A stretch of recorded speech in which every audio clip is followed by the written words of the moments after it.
Good morning, everybody, and welcome to the third week of Advent, the third Monday of Advent. And thank you to all those of you who came out to worship yesterday in the building, and to those who were watching the live stream. And thank you for sticking with it. And we managed to get things up and running eventually. Sometimes software does your head in, but we got it running. So thank you for being there and for worshiping with us on Sunday. Just a reminder about our couple of things that we'd love you to be part of. I'd love you still to send in some pictures of your Christmas lights. We've got a few sent in, so I'm giving you another week, and we're going to try and show some of our Christmas lights, maybe at the Nativity service on Sunday. So please do send them in to me by WhatsApp, either your outside lights or your inside lights, doesn't matter.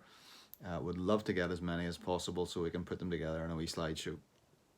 And then just to remind you as well about our plan to sing some carols on Thursday night down at Nash's. I'll give you the times of that tomorrow.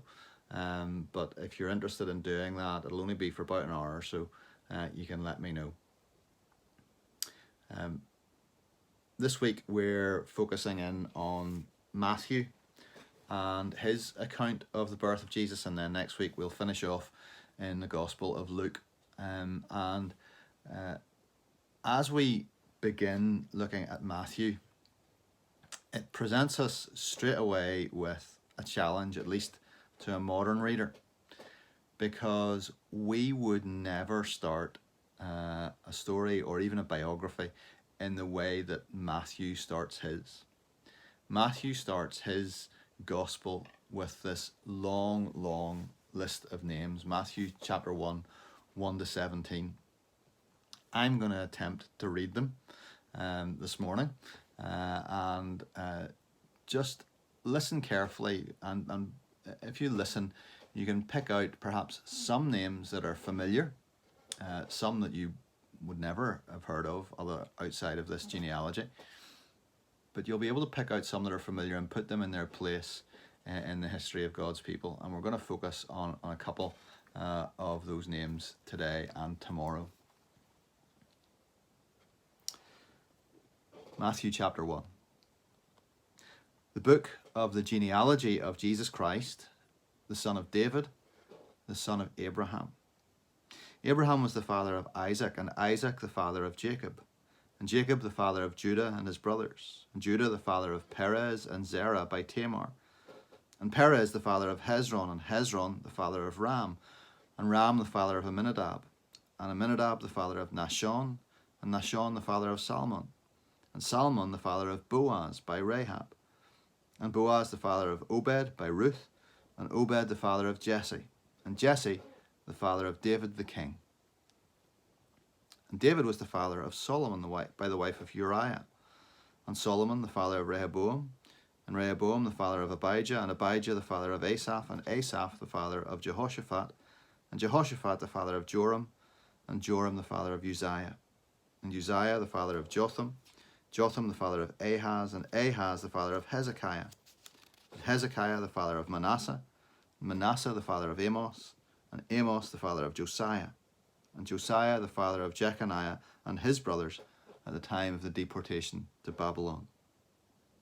And after the deportation to Babylon, Jeconiah was the father of Shealtiel, and Shealtiel was the father of Zerubbabel, and Zerubbabel the father of Abiud, and Abiud the father of Eliakim, and Eliakim the father of Azor, and Azor the father of Zadok, and Zadok the father of Achim, and Achim the father of Eliud, and Eliud the father of Eleazar, and Eleazar the father of Matan, and Matan the father of Jacob, and Jacob the father of Joseph, the husband of Mary, of whom Jesus was born, who is called Christ. So all the generations from Abraham to David were 14 generations, from David to the deportation to Babylon, 14 generations, and from the deportation to Babylon to the Christ, 14 generations. Need to take a lie down after that. But the significant thing about this genealogy, and it is significant, is that it gives us an understanding of who Jesus is and where he comes from. And that's important for Matthew and for his readers. It's not just about pedigree either. Queen Elizabeth II might look at her genealogy, at her ancestors, and see that as important because it establishes her pedigree, her right to be the ruler of the United Kingdom, tracing her ancestry all the way back to William the Conqueror. So it gives her that right, that pedigree, that standing, if you like. And yes, this genealogy does the same for Jesus. He is a descendant of David, and he is a descendant of Abraham, and that's important. But those two things are important for other reasons. And the names Abraham and David are the names that stand out in this genealogy, and they're intended to stand out by Matthew. Because Jesus is not just relying on these names for his pedigree. Rather, what is happening here is that Matthew is saying Jesus is the fulfillment of all that was promised. And so the promises that were made to Abraham and the promises that were made to David, Matthew is saying you can find the fulfillment of that promise in Jesus, who is the Christ. The promise that there would be blessing to all nations through the nation that would come from Abraham, chosen by God. That promise, Matthew says, is fulfilled in Christ. And at the end of Matthew's gospel, we see how that works out. Because Jesus sends out his disciples into the whole world with the good news. He gives them a commission to go and to tell the ends of the earth the good news about Jesus.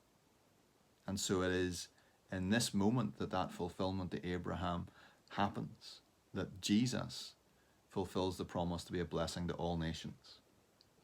And the promise to David is of a king who would rule on his throne forever. And as soon as Jesus gives, at the end of the Gospels, as soon as Jesus gives this commission, he does it in Matthew, he does it in Luke, when he sends the disciples out after his resurrection, he then ascends into heaven. He sits down on the right hand of the Father at the throne, reigning over heaven and earth. A king reigning forever. The fulfillment of the promise to David.